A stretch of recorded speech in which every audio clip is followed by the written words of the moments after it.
Once again, we are back. I am your brother Che Black, the pragmatic. I'm here with, Yeah, Jamal Blood Clot Williams or Brother Uhuru. and this is the parry where we don't duck or pull no punches. Brother Bomani won't be able to make it this evening, unfortunately. However, we still here, we still rocking, it's still swinging. It's just another round, same fight. You already know how that goes. And tonight's main topic we're discussing is Showtime boxing. After 37 years, Showtime boxing has decided it wants to pull the Call plug. it quit. It decided it wants to pull the plug on boxing after 37 years.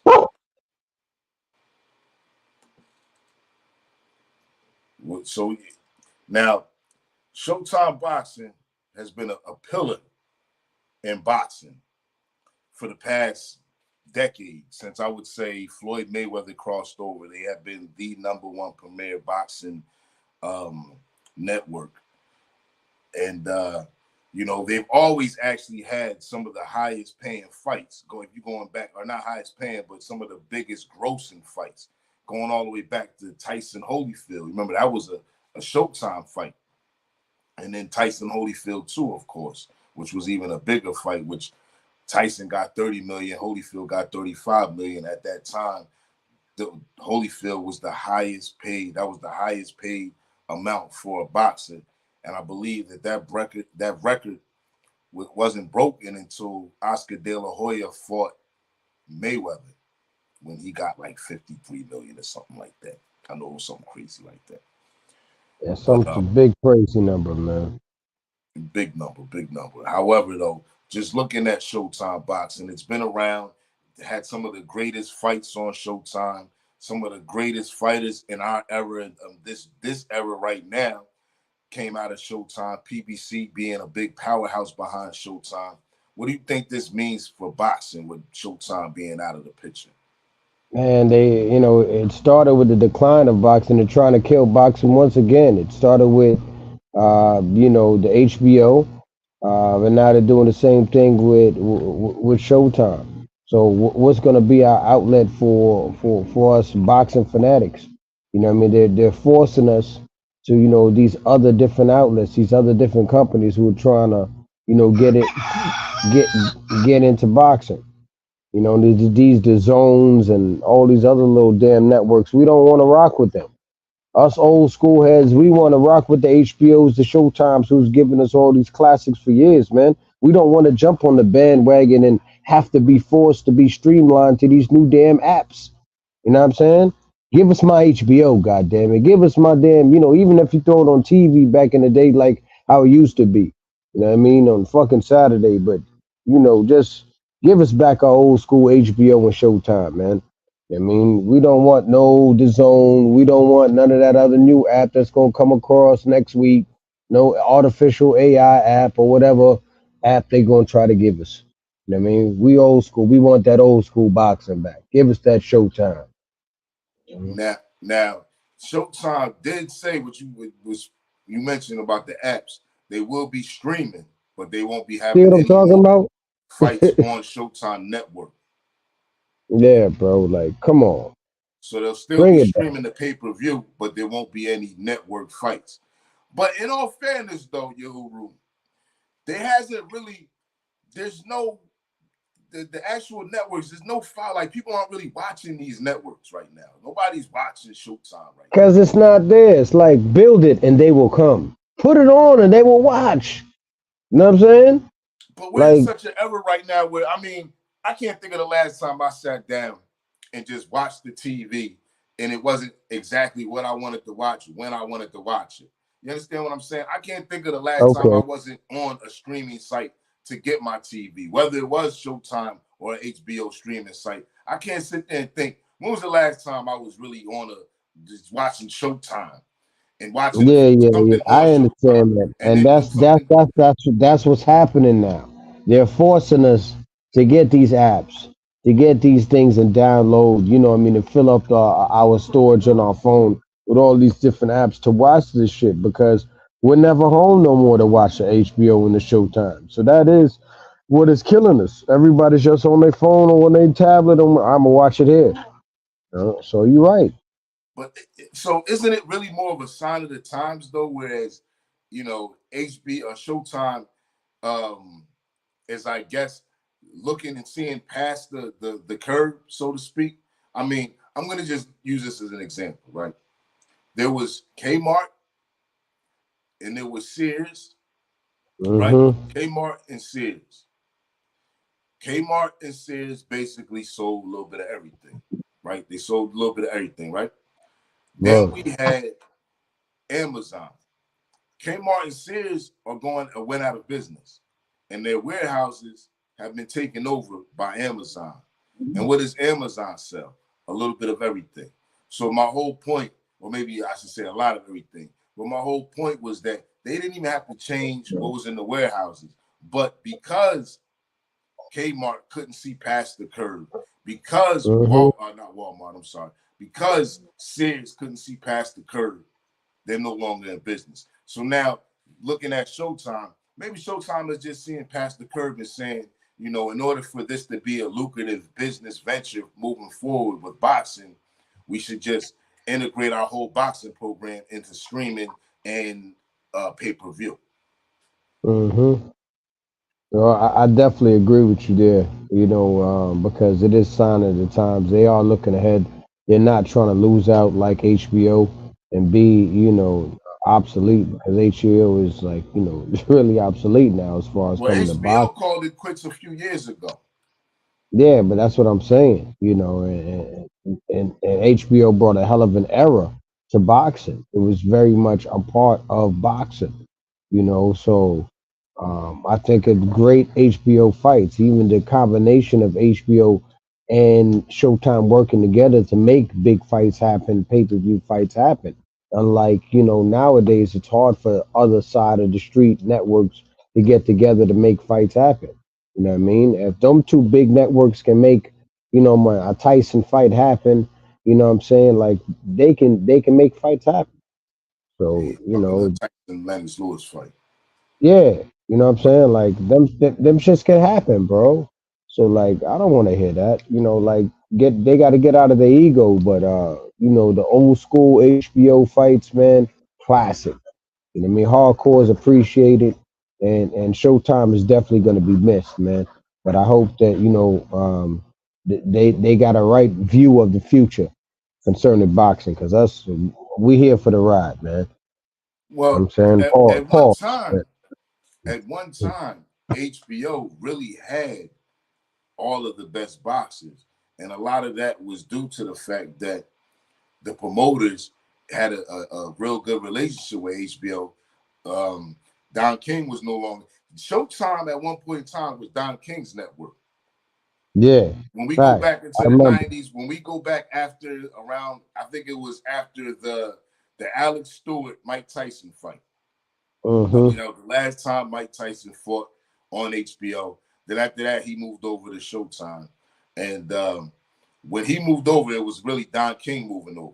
And then, because Trinidad at one point was fighting on Showtime and Tapia was fighting on Showtime. All the Don King fighters was on Showtime. And that was pretty much exclusively Don King. I think it wasn't until the early 2000s when Bob Arum was able to cross over. I think he brought Pacquiao over to Showtime for a couple of fights. But anyway, Showtime was always number two up until Mayweather crossed over when he signed the contract with CBS. But That's up when he until that point, catapulted. Yeah. Yep. HBO, and even when, because eventually there became a time where Don King was no longer just there, where him and HBO had opened up the door to do business together. And this was, a lot of that had to do with HBO wanting Trinidad, and Mm-hmm. Trinidad being a Don King fighter. And then Trinidad began popping up on HBO all of a sudden. Now, Showtime always was number two until Mayweather. And when HBO decided they was gonna pull the plug on boxing altogether, Mm-hmm. Showtime became the big dog in the game. PBC was pretty much getting all the PBC fights. It seemed like it was up for Showtime at that point. The biggest competition was gone, but then lo and behold, now you Sure. have ESPN wanting to get in the mix, and they're putting out fights on pay-per-view on their pay-per-view arm, and then on their what was that ESPNU or something they had. Yep, yep. Yeah, They they was a little. they was putting fights on there because I remember they had the Crawford Horn fight was on there. Mm-hmm. So as we see the shift in the turn, it's just crazy that it's just the end of an era, and we're seeing it. We're really seeing the end of an era. And what I really want to know is, what does this really mean for boxing, though? Like, where does now that Showtime has pretty much said that it's exclusively only going to be doing streams and pay-per-views and no more actual network. What does this do for the we don't have ESPN no more doing the Friday night fights. What does this do for the up and coming talent? There's no more boxing after dark. There's no more KO Tuesday Nation. night fights. There's Friday no more night fights, Showbox. Tuesday night fights, Showbox. So what does So what happens now? What would you say? uh, they're forcing everybody to go to online, and forcing everybody to go, to watching YouTube and buying apps to get our boxing, to get our fix. Does this hurt the sport? Does this hurt the young fan who, or the young person who would be a fan by not having the access to be able to see these fighters on regular cable or even I premium don't cable? think so, because like you said, the times are changing. So because the times I think are changing, it's kind of like the moment of truth. Yeah, the times are changing, so we adapted. They adapted to the change. You know what I'm saying? And they're giving us that new view, that new access to where we have, to be able to watch it on. Everybody, these new young up and comers, they don't care about, HBO and Showtime. What they want, they just want it. They're gonna be on their phone anyway. They're gonna Right. be on so they're gonna find it either way. And most of them don't even have. They're casuals. These computer casuals. You know what I mean? These Johnny come lately casuals. These boxing fans. You know what I mean? These CompuBox casuals, as we were talking about earlier. Uh, they they're just gonna watch a little Instagram short, all right, or a little YouTube highlight. They're not even truly gonna watch the whole fight like a hardcore fan who's gonna watch preliminaries, who's gonna watch up and comers, no name fighters, guys with bad records, what I mean, and watch the whole round and not just watch the highlights. So it's a different level of boxing fans. I mean, the CompuBox casuals, the computer guys who want to stand behind, the keyboard warriors, who want to argue all the time, behind the keyboard, never been in the gym, never took a punch, never, got a broken rib or a busted, black eye, who don't really know boxing or think they know boxing, but boxing is something that we all love, man. We all adore it, man. But that's why we here at the Parry. It's real here in the Parry. No, that's an actual factual. That's an actual that's an actual factual. Now you mentioned real quick, and we'll probably have to touch up on this on another day. But you mentioned real quick the CompuBox casuals. What's a Yeah, bro. CompuBox? What is it? Explain to the people what a CompuBox casual is. A CompuBox casual is somebody who likes to interject their opinion into a debate based on CompuBox stats or based on, hearsay, what I mean, or based on some type of, well, so and so beats so and so, so according to he throws these many more jabs, he's a better type fighter than, and he'll beat the. Nah, man, look. Man, you guys really don't know boxing. You know what I mean? Stats mean nothing. All right, and This that in baseball. The only stats that mean something is your knockout ratio, that's it. and your wins and losses, and in some cases that can even be deceptive. Yeah, some people that's all they focus on. Or son got a loss. They'll bring up a guy's losses real quick. That's a It's CompuBox not a casual. numbers game. Boxing is not a Yeah, numbers game. And, there was a fighter years ago, heavyweight, Brian Nielsen. He went 49-0, and it was this big thing about him, I remember breaking Rocky Marciano's record. And ironically, he actually lost his 50th fight. 50th They kept him fight. Yeah, 49-1. However, Brian Nielsen was getting all of this recognition for his hype record when there was nobody on his record that he had actually faced in these 49 fights. He had didn't matter. 49 fights where he was basically fighting mechanics and tow truck drivers. You understand what I'm saying? And no actual championship level fights. Yep. I believe he was out of Denmark somewhere. He was basically Yeah, Danish pastry. yeah, he was a Danish pastry, and the saltine was holding it down and filling them seats because he was a great white hope. You know what I mean? They always come around and do that.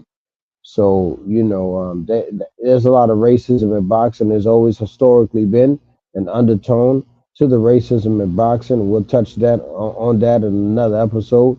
You know what I mean? But it's real, and they were trying to build him up. And just like even in this fight, you know, I don't know if it's gonna happen, but what's the Zhai Zhang, the guy who beat Joe Joyce, calling out Tyson Fury. Believe it or not, it'll be a good fight. They'll sell it, they'll market it. Two different nationalities. You know what I mean? They'll market the shit out of it Mm-hmm. as much as they can. You know what I mean? A billion Asians, billion Chinese, yeah, they'll try to market the shit out of it versus Tyson Fury. They Speak, were speak, smart. Speaking of Tyson Fury, Hmm. he has an upcoming fight with the MMA fighter. Now, a lot of people have reservations about these cross matches. Cross matches, nah. Yeah, a lot of people have these reservations about these cross matches taking place, and is it good for the sport? Is it necessary for the sport? Does the guy even have a chance? Yeah, he has a chance. He has a puncher's chance because he's a fighter. You know what I mean? Even a baby can make a fist. So you know what I mean? He got a puncher's chance.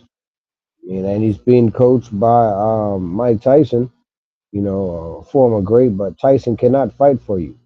The experience of a Tyson Fury is an anomaly.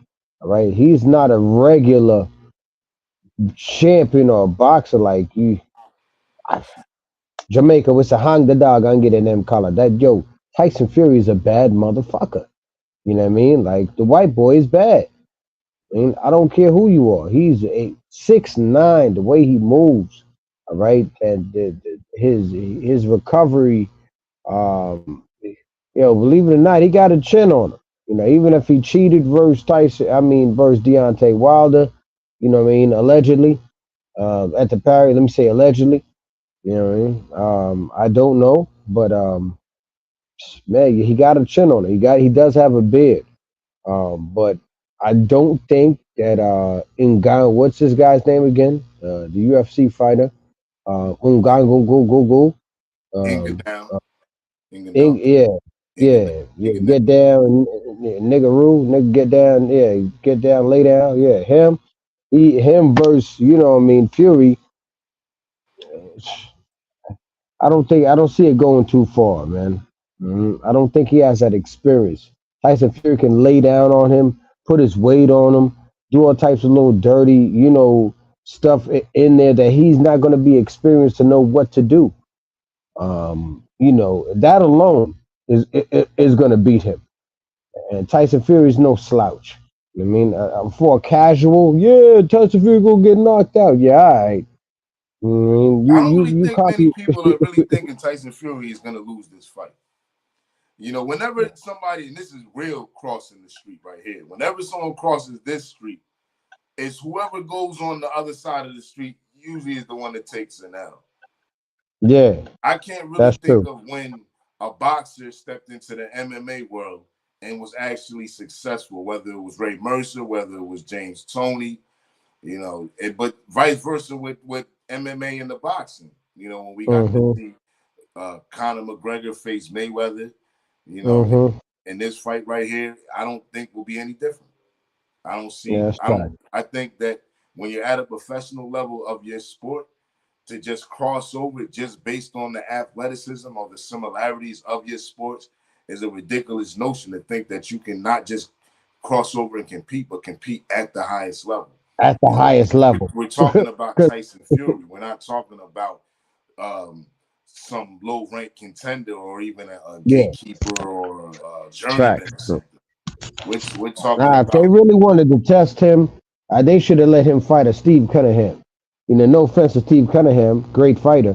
You know what I mean? But that would have been a better matchup that I think would have been more fair and balanced well, for it's not about the Nicaragua. test as Yeah. much as it's about the the money. This is more of a money grab than a test. Let's Oh, just okay. call it what it is. You know, Word. this is more of a money at play than any type of test or anything like that. So I mean, I think it's all about the money, Mm-hmm. so to say. But Speaking of Steve Cunningham, let me shout out to Steve Cunningham in Philly. You know what I mean? Throwing that, gave Tyson Fury that work. You know what I mean? He had gave Tyson Fury that work and dropped Tyson Fury. You know what I mean? If y'all remember, he had dropped Tyson Fury. indeed, indeed, Yeah. indeed, indeed. But I still wouldn't pick uh Inga now against him either, though.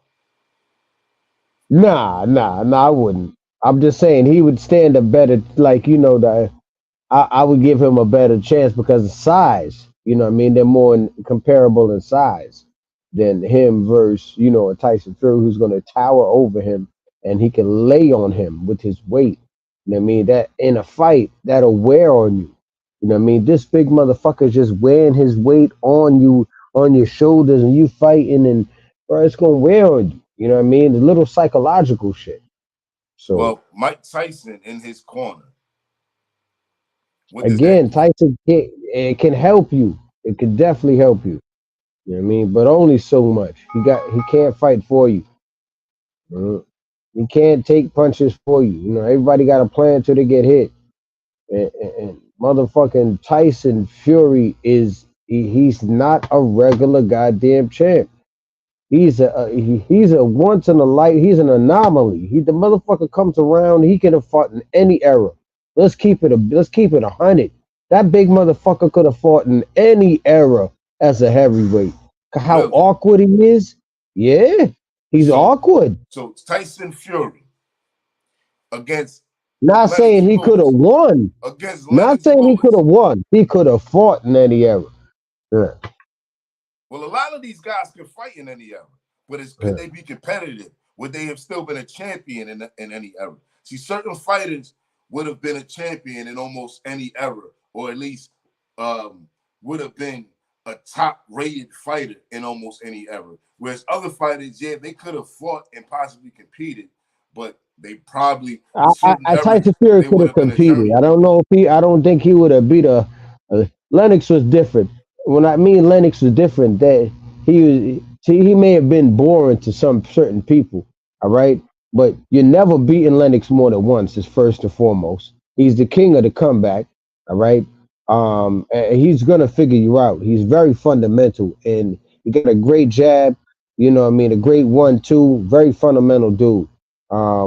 His output may not have been enough later on in his career, which is why the Klitschko was outworking him, you know what I mean, and putting the beats on him.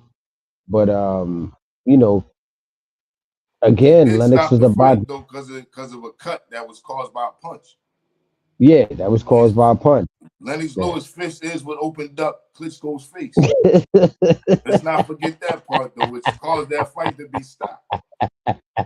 That's facts. The guy was, I don't know what you talking about? Larry's face was Hey, deteriorating. let me just tell His you this face was though. deteriorating. Him versus Big Daddy Bo. You know what I mean? That's the fight I wanted to see. You know what I mean? Riddick Bo Lennox Lewis. That's the fight that never happened, that should have happened, that would have cemented and you know what I Was mean? Riddick And Bowe scared of Lennox Lewis? I don't think so, man. Riddick Bowe came from Bed-Stuy. You know, I know he used to train at Bed-Stuy right there off Marcus Garvey between Quincy and Gates. So, you know, I doubt it. But you never know. Some motherfuckers just got your number. You know what I'm saying? It could have been another Roy Tarver situation. You never know. You know what I'm saying? See But that? That's a, it's debatable. It's so debatable so because then what they happened were there? both. So then what happened? What happened? I don't know. You throwing the shit in the trash, the belt in the trash during the situation. I don't know between what happened, man. You know, I remember I was a kid growing up and being a boxing fan, loving it, and I was wondering why. And it did seem to me he was being pussy and ducking. I mean, at that time, you're right. I'm not gonna lie. You know what I mean? As a kid, I thought he was ducking. I was like, well, yo, why he throwing this shit in? Why you just don't fight him? You know what I mean? But I didn't Well, understand. here's the Later on, irony. They were scheduled to fight. They okay, were scheduled to fight, and Lennox Lewis had to get through Oliver McCall. And we all know what happened. Second round, knockout. Oliver yeah, McCall punched him with his eyes closed. And Lennox that Lewis was was no it. longer the WBC heavyweight champion of the world. Mm-hmm. And then, what was it? 3 years later, Lennox The Lewis rematch. then in the rematch, Oliver Yeah, McCall had the famous or the infamous meltdown. breakdown. Mm-hmm. And Lennox, I'm not gonna lie, Lennox Lewis actually looked puzzled in that fight. He looked like he didn't even know what to do with this guy. Like he was scared to even put him away. In fact, the rep had to finally say this guy's crying too much. Where it's like Yeah. Lennox Lewis had a dead guy in front of him and couldn't put him away. Yep. Yep. That's true. It And was a like, lot of yo, the knock what's on wrong with Lennox this guy? Lewis was Lennox Lewis's instinct. He didn't seem to have that That killer killer. instinct. That killer. Everybody was like, he was kind of that British weak. He was a little weak. He was too nice. You know what I Now there mean? was British. fights though where he displayed that instinct though, and I would say two of them that I could think of offhand was when he fought um, Razor Ruddock, Donovan Razor Ruddock, as Yeah, well as which when is he a great fought fight. Andrew Galata. Yeah, yeah, that's true. That's true. You know, So in the there was Razor some great Ruddock fights fight. in there, man. Yeah, Well, the there's some Razor great Ruddock fights. fight is how he ended up becoming the WBC champion Yeah. when Riddick Bowe decided he didn't want to fight, being that was an Hmm. elimination bout, they retroly awarded the winner of that fight the WBC, which had been Lennox Lewis after Yeah. Riddick Bowe, which was a big knock on Lennox Lewis because then, he started getting called the paper champion at that time. Yeah, I remember. I do remember. But let me say this about Donovan Razor Ruddock, Jamaican. You know what I mean? He was I remember they used to rate him, you know what I mean, as in the Caribbean, like, yeah, he was gonna be that dude. But after the Tyson knockout, you know what I mean, it's like his stock went and dropped. And he was a journeyman, you know what I mean? Really? And I wouldn't say that though. I think which is but I I mean, find what to you're some saying people, they interesting thought he was because a journeyman. Yeah. I After feel that, like this. Razor Ruddock stock rose in two losses, and I think that only a few fighters in history have afforded that. What Razor Ruddock did. Razor Ruddock literally lost two fights and became a big and more player people, in the heavyweight more people division. knew him. Think Yeah, about he it. became more He popular. was He became actually more popular. expected to beat Lennox Lewis. He was the favorite to beat Lennox Lewis when they fought. And he was knocked Hmm. out in the second round, which was like a big shock. Yeah, And yeah, then yeah. Lennox was up and the and coming at last that time time. we That's seen, right. the last time I seen Donovan Razor Ruddock was on his back against Tommy Morrison. Tore Morrison, who eventually got knocked the fuck out again to Ray Mercer. And Yeah. Tommy Morrison was losing the fight. Razor Ruddock was actually And dominating winning Tommy that fight. Morrison in Yeah, that that's fight. right. And Yeah, I believe it that was was a good around the fight. sixth Yeah, round he was knocked out. yeah, definitely a But good fight. That was a classic throwback. in both of those fights, the expectations was high of Razor Ruddock. Mm-hmm. And the only other fighter that off the top of my head I can think of whose stock rose in losses like that. In fact, they were not just losses, but they were also two back-to-back losses to the same fighter was Andrew Galata. Andrew Yeah, Galata lost 2 fights against Riddick Bowe, and because they were disqualification losses and fights yeah, that because they was dirty. He was he hitting appeared low. to be Yeah, winning, he yeah. definitely was dominating in the first fight. The second fight was a seesaw battle. It was a war, Mm-hmm. but he was beginning to have the upper hand in the second fight as well. But in 2 fights that he seemed to be ahead on in points, he still lost those 2 fights. Right. And he ended up in a fight with Lennox Lewis based on 2 losses and then got exposed in a 1 round in a first round knockout. Yep. It was a great, but and let me say that those are some great fighters, man. You know what I mean? And those fighters could have fought in this era and dominate some of those fighters. You know what I mean? Um, just some great fighters in that era, man. The 80s, you know what I mean? The 90s, just great fighters. Great. The heavyweight division was a lot, you know what I mean, deeper than it is now. I mean, it's my opinion. You said the heavyweight division. Heavyweight the heavyweight division was a lot more entertaining. It was a lot deeper. You know, even the cruiserweight division. You know what I mean? The little small heavyweights, the David Tua types. You know what I mean? It David was Tua they was was never a cruiserweight. yeah, but to me, he was just like a small heavyweight, which is like a he had that build of he was a small heavyweight. Just put it that way. He wasn't no more than maybe 220, 225. He wasn't too much, but he was a small heavyweight. He had that Tyson build, and him versus Tyson was like that dream matchup that never happened. You know what I mean? Both of them were like 2 bulldogs. Let them fight. Let them go at it. That would have been great. But they really built Tyson up. You know what I mean? For motherfuckers who would stand there. You know, anytime Tyson got in there with a boxer, it was a problem. So you know, until Tyson chopped that tree down. And that was probably to me a prime Tyson. Those 2 fights right Yeah, there, probably the prime Mike Tyson. You know what I'm saying? So yeah, that was definitely a prime Mike Tyson right there. And I even remember in real time people saying that Tyson struggled with a guy with a broken jaw, which I mm, thought was ridiculous. You know what I'm saying? In the second fight, not being able to put him away yeah. in the second fight. And in the first fight, I remember people saying it was a premature stoppage. However, when you really look at that fight, and I remember my father saying this to me, and my father rooting for Donovan, me rooting for Mike. I remember my father saying to me when the fight was stopped, I said, "You think that fight was prematurely stopped?" And he said, "Man, that's how fighters get killed. Let them get hit on punching on fighters like that." So, That's true though. in all retro, you know, but yeah, fighters taking losses, raising their stock. To me, when you see a fighter lose, it usually doesn't spell nothing. Well, I'm gonna tell you a great example is Pitbull Cruz right now losing to Tank Davis rose his stock immediately. You know, because you have many in the boxing community and the compy box casuals who feel that Pitbull Cruz beat Tank Davis, even though Tank had a broken hand. You know what I mean, on one arm, outbox Pitbull Cruz. You have others that feel otherwise. So Well, it looks like they'll probably be doing it again at the beginning of the year. yeah, so we're gonna see what happens with that.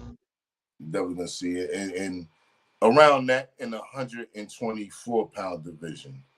Recently, we had last Saturday. We seen Richard Hitchinson as he Africa, faced baby. Zepeda at Let's go, Jack 140 Johnson pounds, Jr., baby.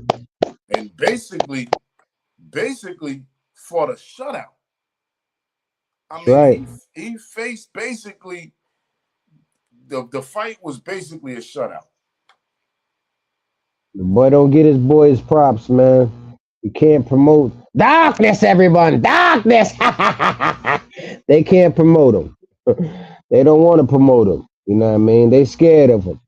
I mean, they scared of Africa. I fuck with Africa, man. I mean, I salute you. You a bad motherfucker, but they are scared of darkness. All right? They scared of Jack Johnson Jr. I mean, they scared of you, brother. I don't know why, dear brother. I promote you. I salute you. You a bad motherfucker. I think, you know what I mean? The Montana Love was scared of you. Everybody at 140 is scared of you. You may have to go up to 147 to get some fights. He may just have to do that.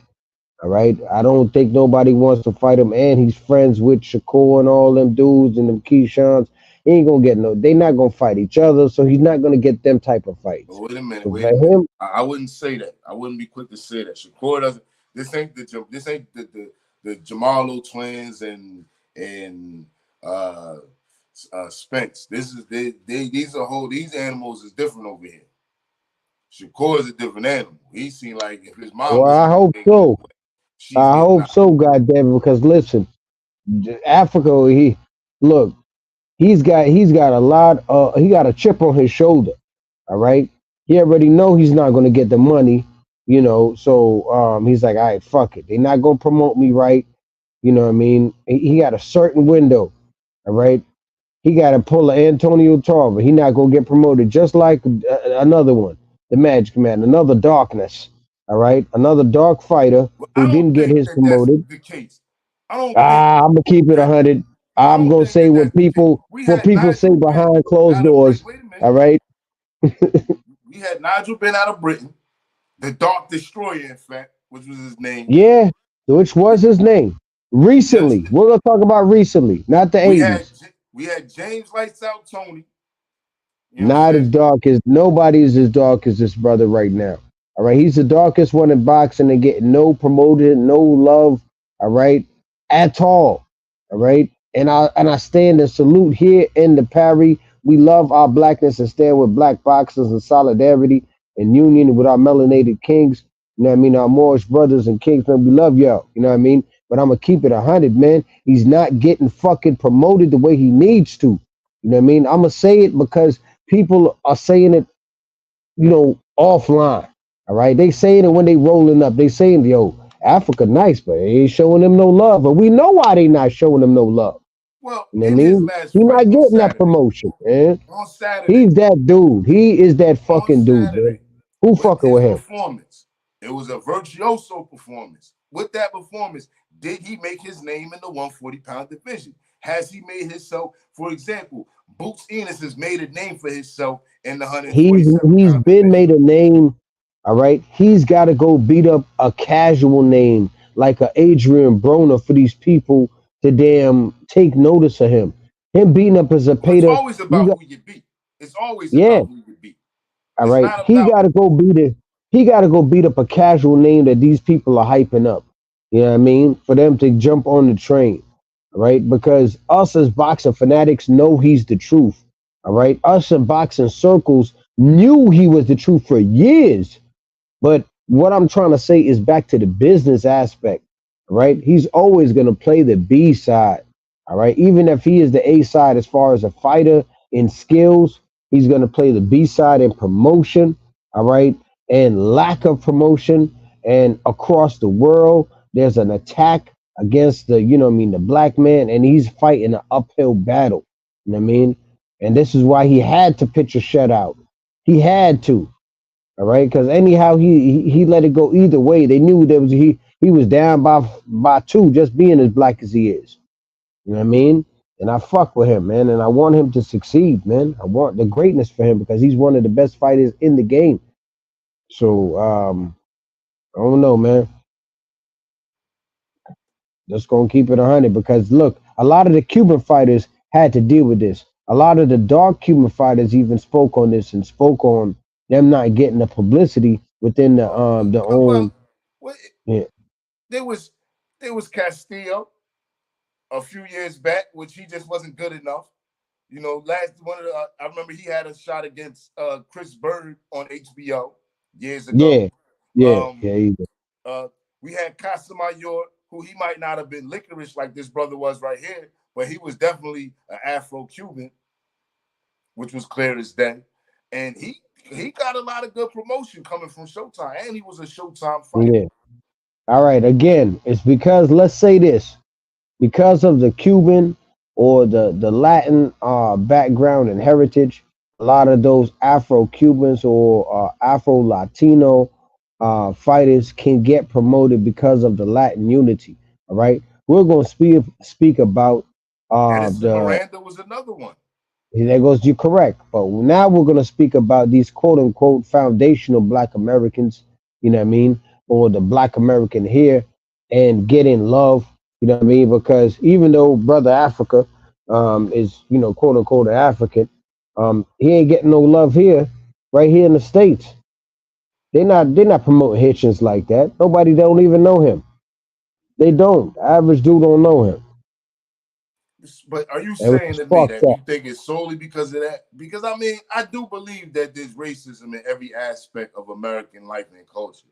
But when I we're would say talking this. about him not being promoted properly or him not He's being not. marketed properly, I mean, he's still fairly young. What is the guy? 24 years old. So he's still He's extremely been young. He around has for he has so a nice long. career ahead of him, depending on if he continues to win and look as impressive as he did.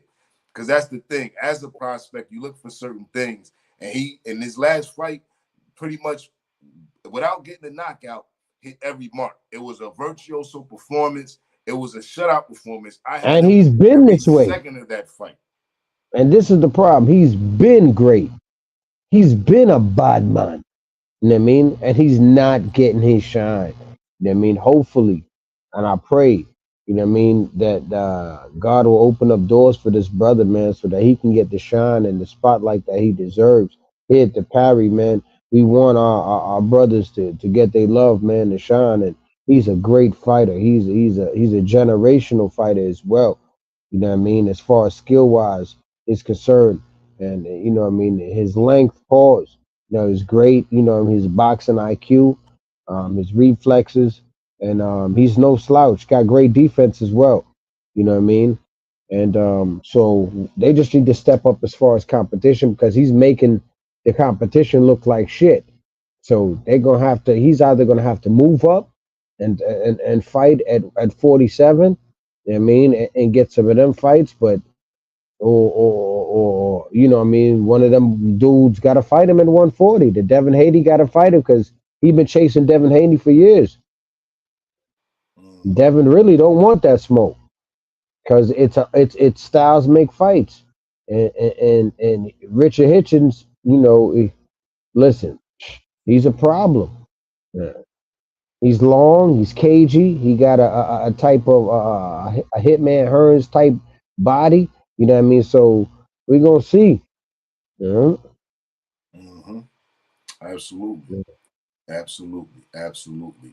He definitely has the KG style. He's definitely, Word. you know, he definitely has. Yo, I want to see it. I want to see it. Like, I fucks with him. I definitely want to see it. I just again, I think he needs better promotion, man, and they need to stop. What I mean, not promote that Montana Love fight would have been a breakout fight for him to been a breakout star and take all of their the hype away from Montana Love, who was getting all hype just because again marketability. What I mean, looks and things of that nature. People know more of a Montana Love than they do of a Richardson Hitchens, who is, different levels when it comes to fighters. So that's a great example right there. Yeah, it actually is a great example right there. It definitely is. It definitely. Yeah, I think that we need to see him, and of course, like you said, he needs to be the name. But I think it's still early for him. I think that he just put himself with the last performance. He kind of really made a big mark. He's been dominating his opponents, but I think his last fight and was going on in the 140-pound division. I mean, the 140-pound division is a It's very looking lit rich right division. now. It's looking lit right now. You So know, it's gonna be some great you fights. got Regis, you got Pro Regis, you got Haney stepping up, and they're meeting each other. You know, at 140, we have Kasha Zoo's son fighting around 140. We have the Oh possibility yeah, for I forgot. I Stevenson. forgot he's fighting at 140. Yeah, and the boy Now and the boy got that dynamite like his father. The boy got dynamite. I'm not saying he is his father. However, watching him and even the younger brother fight, both of them boys got some power. But watching Zoo, I can't remember his first name off the top of my head, but watching yeah. younger Zoo fight, he's definitely got that dynamite like his pops. All right, so you talking about the one that they got the belt that's supposed to fight the Charlo? Yes. Okay. Yeah, there's the younger brother too, but he just made a pro debut, if I'm not mistaken. Like Mm-hmm. he might got a couple of fights under his belt. He hasn't been around as long as this one. Mm-hmm. But yeah, he's definitely 140-pound division definitely lit. We definitely have a new face at the 140-pound division, and I want to see where he fares.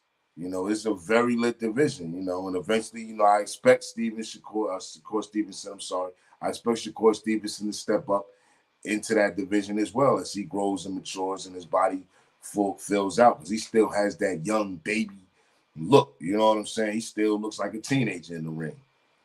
Mm-hmm. But don't get it twisted. The boy fights like a man. So although I'm Yeah. saying Right.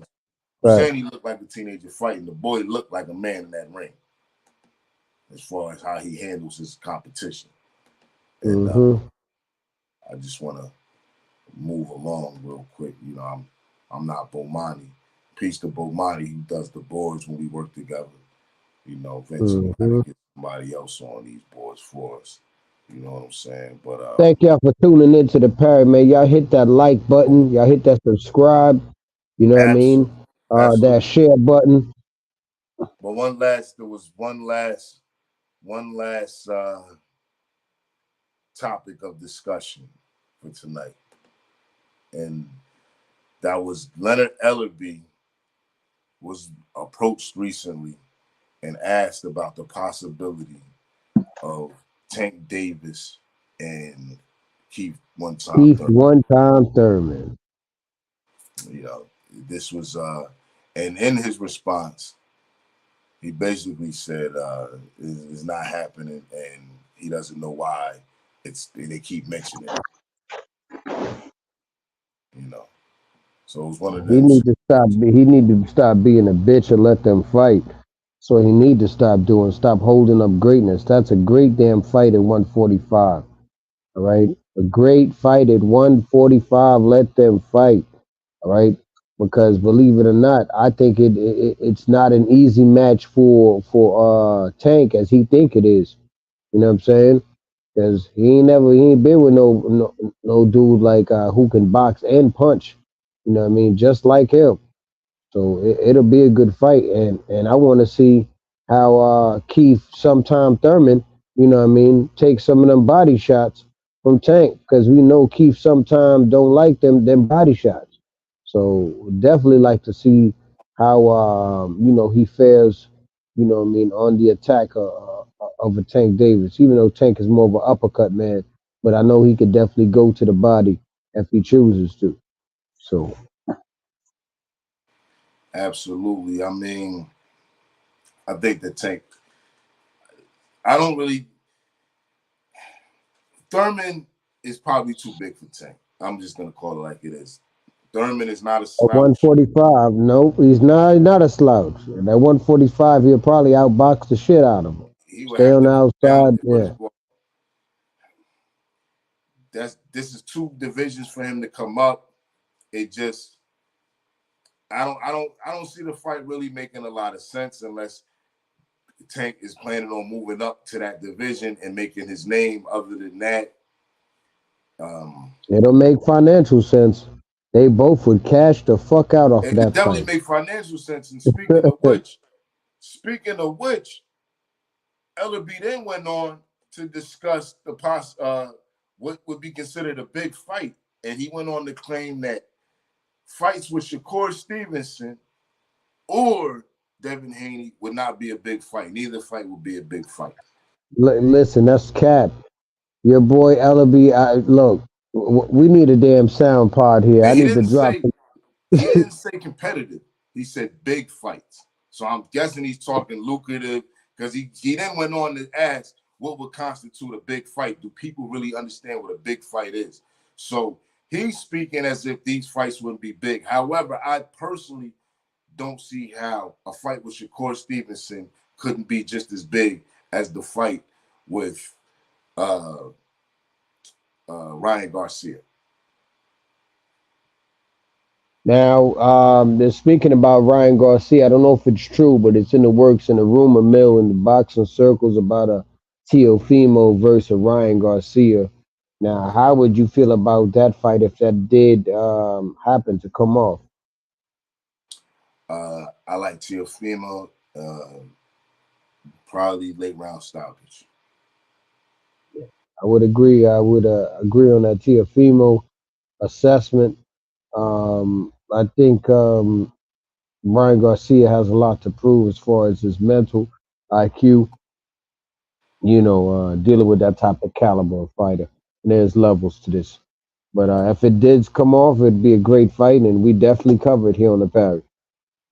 I believe that Ryan Garcia has a lot to prove, period. He didn't even prove enough to me to garner a fight with him versus Tank.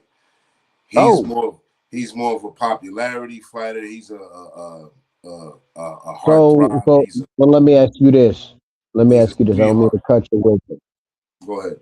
What do you think about Rolly Romero versus Ryan Garcia? That fight right there makes sense.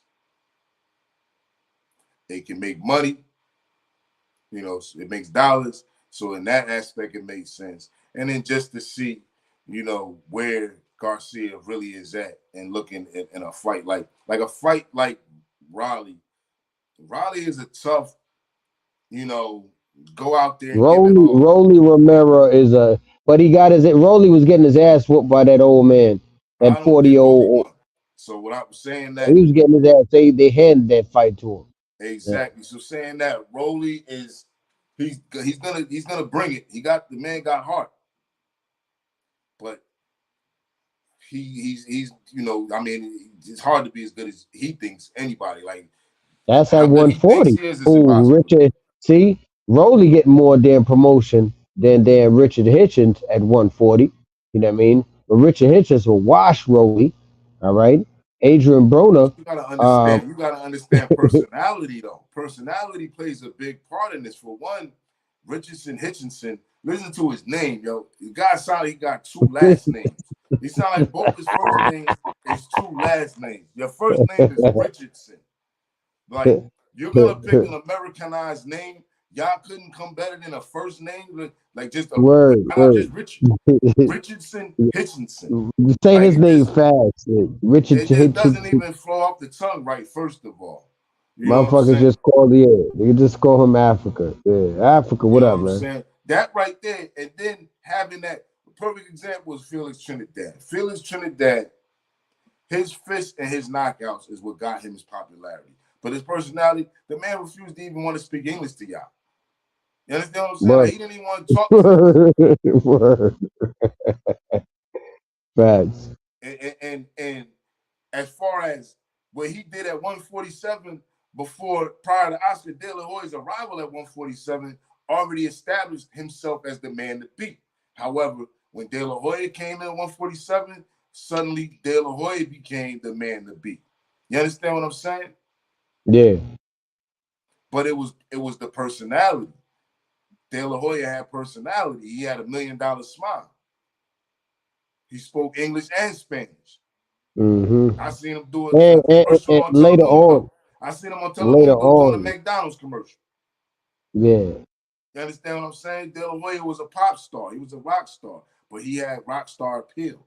That appeal means something. That charisma means something. Sugar Ray Leonard, had that charisma. He can fight. He had the skills, but he had the All right, so extra let me that ask you made him this, because a we're sweetheart to talking about America. being that's going back into the business aspect of boxing. Hagler didn't have that. So yeah, so that's what I'm saying. So do you think those who lack personality are taken off or not thought of as far as being on the greatest list? You know what I mean? Like the Larry Holmes of the worlds, you know what I mean? Those type of fighters, or the Mike McCullums, and those type of guys who don't have big personalities, and people kind of forget about them. Or Ernie Shavers, you know what I mean? Like people See, forget I'm about gonna these have to type dudes. separate Larry Holmes from Mike McCallum. Larry Holmes was able to employ one of the best jabs we've ever seen in boxing, and have one of the best reigns in recent boxing, in recent time in boxing, holding it down for about what it was, I forgot how Yeah, many he did. years, He held down mad long, mad long. but he did You're about what, correct. 7 years or something like that, Mm-hmm. 8 years, I think. Yeah. of holding. So he was able to actually, because Larry Holmes is considered a great. When you watch Champions Forever, Larry Holmes is one of those champions, rightfully so. And I'm saying that to say, Larry Holmes, you have to do it the Larry Holmes route if you're one of those fighters. If you're one of them fighters that, like you said, don't have the big personality, you're like a Lennox Lewis. Lennox Lewis didn't have a big personality, but At Lennox all. Lewis beat everybody they see. After beating everybody they put in front of you continuously, that means something. You understand what I'm saying? And then the caliber. He went on to beat Holyfield twice, convincingly. He went on Right. to beat Mike Tyson in a knockout. That right there, all of that, But he was fighting. Remember, he was talking about they was fighting when they was like 14 and 15. This is indeed, what Lennox was talking about. indeed. You know what I But mean? that personality, man, that personality, it means something. But if you got what it is in the ring, Trinidad didn't have, for us, we know. I mean, maybe Puerto Rico but he didn't have no personality for us. Like I said, No, he he wasn't did. even talking to us. He He didn't even wasn't. speak to us. You understand what I'm saying? So Word. with that being said, you just have to prove you have to prove yourself in the ring that much more. Prince Nassim Hamed, a lot of charisma, a lot of One of my personality. favorites. It doesn't even matter if you're rooting for him to win or lose. You're going to see him fight. You're tuning in. You have an opinion about him. He's making you have an opinion about him. That right there is the business aspect, to the point where he's looked at as one of the best, and he could fight, but not as good as he was selling himself. Word. But the fact that he oversold himself and could fight just a little bit got him a long way. He had a lot of All power. right. So, what do you think about dudes like with a lot of personality, but they don't got too much power. They feather fisted, but like a Paulie feather fisted Malignaggi. Or like a, Mhm. I'll give you a better one. I'll give you a better one. I'll give you a better one. My man. Oh man, his name just slipped my mind. Hector Camacho. Okay. Hector Camacho was the HBO darling of the Yeah, 80s. yeah. Everybody knew him. Yeah. He was the dark. HBO Macho made Camacho. sure everybody Mm. knew him. At no point in time was his name and mention of the pound for pound top fighters in the world. At no point in time. However, But he was known. They promoted the shit out of him. but they promoted him to death. Yeah, but you know what? He had great fights, just like a Toro Gaddy. Promoted the shit out of him. All right, had great fights. Was a warrior. Toro Gaddy was a warrior. Despite losses or whatever, he'd fill out fucking Atlantic City all the time. You know what I mean? Like you know that. I mean, So Fernando Vargas is kind of similar. and He might another have been one, a ring facts. higher than a Toro Gaddy, but even after taking losses, he could still come back, and he had a fan Yeah, base that was yeah. immaculate, beautiful. Miguel Cotto. Miguel Cotto, Trinidad, even though he decided to take his, he didn't really continue to fight after his losses. Both times he lost, we seen him disappear. Well, all three times he lost, and then he finally came back again the third time to fight. Roy Jones in an ill-fated comeback. Word. So let me ask you this now on the parry. Well, we don't discriminate as far as age is concerned, but what do you think about Roy still fighting at the tender age of 74? So, what do you think about that, bro? Um, yeah, after watching, I believe it was Danny Green. Yes. After watching what Danny Green did to Roy Jones, I just don't see no point in Roy Jones to continue in the fight and create highlight reels of himself getting devastated in that manner. Roy You think Jones he's had some of the greatest, if not Roy Jones, if not the greatest highlight reel you can compile in boxing. you think he's destroying his legacy by taking on and continuing to fight for lesser opponents and making a mockery of the name Roy Jones Jr., the I brand? don't really think he's necessary. I don't think he can. It's kind of hard because, in a way, yes, because we're seeing Roy, like, Roy is like, but anyone who knows boxing, who knows Roy, knows that you cannot erase what Roy has already put down. Like Roy has Right. already proven himself. Roy Cemented. could He's literally cemented. lose every fight he Every ever fight. fights again. He's cemented. GOAT.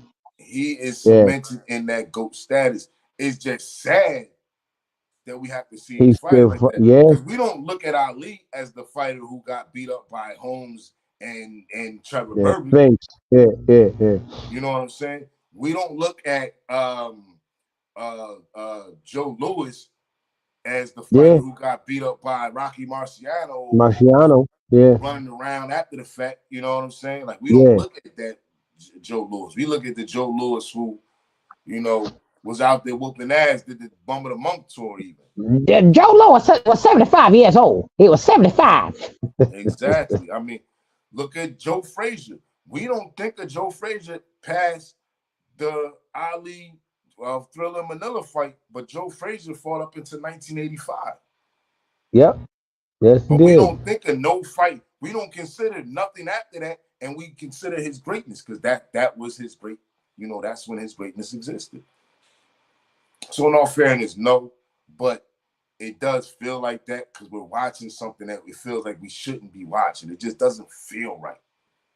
Bro. And then it also, it's scary. Like he looks like he can seriously take some damage. Like them fights that he lost were devastating. You know, even Devastating. Highlight reel even devastation. even in the fight that he lost, even in the two losses to Bernard Hopkins and Taylor, the last two, which were both by decision.